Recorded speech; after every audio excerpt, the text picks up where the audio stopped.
আমরা যাচ্ছি একটা জায়গা ঘুরতে। আমি কিছুদিন থেকে মা বাবাদের বলছিলাম যে চলো কোথাও ঘুরতে যাওয়া যাক। তো সবাই ভাবছিলাম যে কোথায় যাব কোথায় যাব। একটা জায়গা আছে যেখানে আমাদের এখানে খুবই ফেমাস ওই জায়গাটা। তো সবাই তো চলে গিয়েছে, আমি একমাত্র ওইখানে যাইনি। তো আমার খুব ইচ্ছা ছিল যে ওইখানে যাব একবার ঘুরতে। খুব ভালো একটা জায়গা না, কিন্তু খুব ফেমাস আমাদের এখানে, এমন কেউ নেই যে ওই জায়গাতে যায়নি। তো ফাইনালি প্ল্যান হলো যে আমরা সবাই মিলে ওই জায়গাতে যাব। আমি, মা, বাবা, ইনায়া ও তারপরে ইনায়ার মামা মামি, ইজান সবাই মিলে আমরা প্ল্যান করলাম যে আজ ওইখানে যাব। তো দুপুর হতে হতে আমরা বেরিয়ে পড়লাম, তখন প্রায় 2টো বাজছে।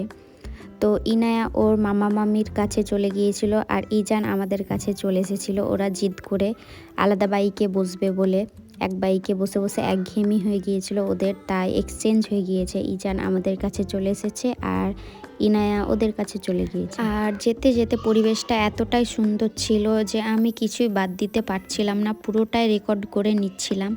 যা দেখছিলাম সেটা দেখে মনে হচ্ছিল এটা রেকর্ড করি ওইটা রেকর্ড করি, কারণ পরিবেশটা এতটাই সুন্দর ছিল ওই জায়গাটা যাওয়ার। তো আমাকে তো খুবই ভালো লাগছিল আশেপাশের পরিবেশটা। আর আমি এইদিকে কোনো দিনও আসিনি, প্রথমবার এদিকে আসছি, তার জন্য আরোই ভালো লাগছে আমাদেরকে। তো তোমরা কম বেশি যারা চিনো তারা বুঝতে পেরে যাচ্ছ আমি কোথায় যাচ্ছি ঘুরতে আজ। আর আমরা তো দুপুরেই বেরিয়ে গিয়েছিলাম, কারণ এইখানে যেতে অনেক সময় লাগবে। আমাদের বাড়ি থেকে এই জায়গাটা অনেকটাই দূর, 1 ঘন্টা মতো সময় লেগে যাবে যদি আস্তে আস্তে বাইক চালিয়ে যাওয়া যায়। তো আমরা ওই জন্য আগে বেরিয়ে গিয়েছিলাম যে বাড়ি আসার আবার রাত হয়ে গেলে একটু প্রবলেম হবে, কারণ একদম ফাঁকা এলাকা, মাঠের মধ্যে দিয়ে যেতে হচ্ছে। তো রাতের বেলায় ওভাবে যাওয়াটা একটু রিস্কি হয়ে যাবে, ওই জন্য আমরা দুপুরে বেরিয়ে গিয়েছিলাম যেন তাড়াতাড়ি আবার বাড়ি ফিরে চলে আসতে পারি রাতের আগে। তো যারা এখনও বুঝতে পারোনি যে আমরা কোথায় ঘুরতে এসেছি, তো তাদেরকে বলে দিই এটা হলো আমাদের এইখানকার অর্থাৎ মণিগ্রামের তাপবিদ্যুৎ কেন্দ্র। তো এই জায়গাতে খুবই সুন্দর একটা ছবি ভিডিও এইসব আসে, ওই জন্য এটাকে একটা স্পট করে দিয়েছে ঘোরার জন্য। কিন্তু এইখানে কোনো ভিডিওগ্রাফি এইসব কাছে থেকে করতে দেয় না, দূর থেকে করতে হয়, আর ভিতরে তো ঢুকাই যাবে না। তো ওই জন্যই আমাদেরও আশা যে কীরকম জায়গা একটু দেখি। আমার তো জানা ছিল না কিভাবে এখানে যেতে হয় না হয়। তো আজ এসে আমার অভিজ্ঞতাটা হয়ে গেল, তো ভালো লাগলো, কিন্তু অতটাই স্পেশাল না ঘোরার জন্য এই জায়গাটা। কিন্তু ঘোরার আগে ভেবেছিলাম অনেক কিছুই হবে এখানে। তো সেইখান থেকে আসার পর আমাদের প্ল্যান ছিল একটা রেস্টুরেন্ট যাওয়ার। ওই তাপবিদ্যুৎ কেন্দ্রের আশেপাশে এই রেস্টুরেন্টটা তৈরি হয়েছে। তো এটাও এখানকার অনেক ফেমাস রেস্টুরেন্ট একটা।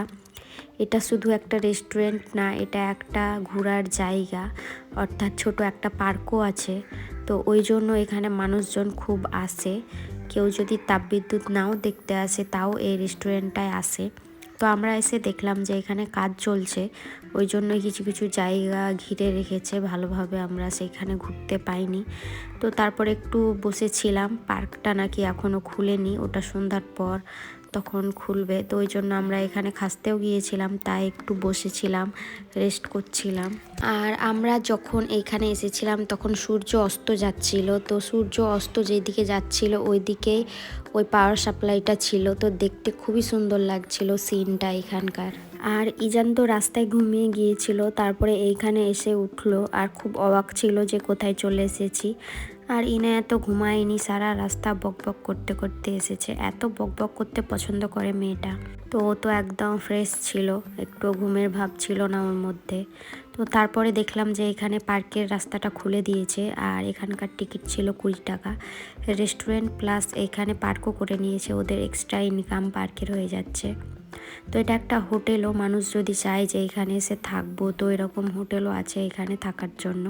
সব রকমই আছে, পার্ক, হোটেল, তারপর সুইমিং পুলও আছে, অনেক কিছুই আছে। তো এখানে কেউ যদি ভাবো যে আসবো, এসে থাকবো 1 দিন 2 দিন আর ঘুরবো একটু, তাও হবে। আর এইখানকার পিছনের সিনটা শুধু দেখো কত সুন্দর। যারা ইনফ্লুয়েন্সার আছো, রিলস বানাও, তারা যদি এইখানে রিলস বানাও তো অনেকটাই সুন্দর লাগবে দেখতে।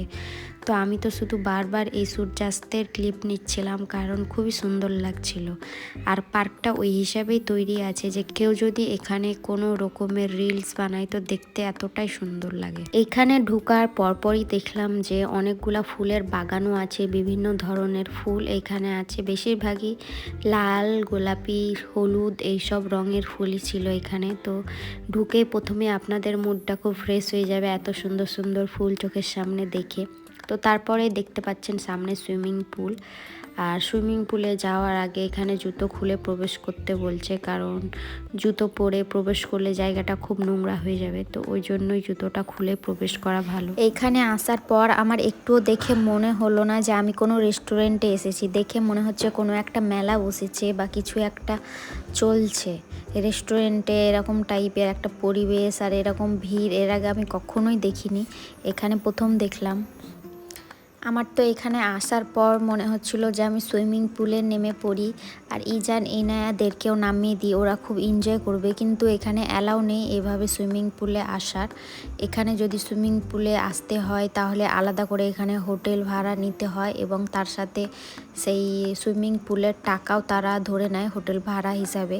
তো ওইভাবে এখানে অ্যালাউ থাকে, সন্ধ্যার আগে পর্যন্ত কাউকে এখানে আসতে দেয় না, কারণ ওটা হোটেল যারা ভাড়া থাকে তাদের জন্য অ্যাভেলেবেল থাকে। আর সন্ধ্যার পর তখন মানুষদেরকে এখানে আসতে দেয়, ঢুকতে দেয়, আর যে যা ইচ্ছা ভিডিও করতে পারে, এনজয় করতে পারে, এরকম টাইপের একটা ভাইবস থাকে।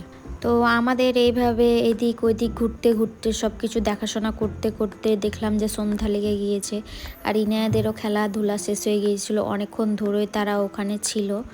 তো ওদের খেলাও কমপ্লিট হয়ে গেল আর আমাদের ঘোরাও হয়ে গেল। তো ভাবলাম এবার খাওয়া দাওয়া কিছু করা যাক। তো রেস্টুরেন্টের ভিতরে প্রথমে আমরা গিয়েছিলাম নিচেটায়, তো তারপর দেখলাম যে উপরেও নাকি খাওয়া দাওয়ার ব্যবস্থা আছে। এইখানে আমরা সবাই প্রথমত আসছি, এর আগে কোনো দিনও আসিনি। আমার দাদা এখানে এর আগে অনেকবার এসেছে, তো ওই সব কিছু জানে কোথায় কি আছে। তো বললো যে উপরে খুব সুন্দর একটা সিন আছে, চল ওখানে দেখতে খুবই ভালো লাগবে, রাতের সিনটা এত সুন্দর লাগে এখান থেকে, তাই বললো। তো উপরে এসে দেখলাম যে সত্যি খুব সুন্দর একটা সিন, চারিদিকে লাইটিং করেছে আর সামনেই সেই তাপবিদ্যুৎ কেন্দ্রটা দেখা যাচ্ছে, ওখানেও লাইটিং হয়ে আছে। তো খুবই সুন্দর একটা ভিউ আসছিল, দেখতে ভালো লাগছিল, একটা মনে হচ্ছিল যে আলাদা একটা কোনো দুনিয়ায় চলে এসেছি, এত সুন্দর লাগছিল দেখতে চারিদিকে। তারপরে আমরা এখানে বসেছিলাম, খাওয়া দাওয়া কমপ্লিট করে নিয়েছিলাম। তো আজকের ভিডিওটা এখান থেকে, এই পরের ভিডিওতে আমি কোনো একটা নতুন জায়গা নিয়ে তোমাদেরকে ভিডিওতে আসবো। তো এখনকার জন্য টাটা, বাই।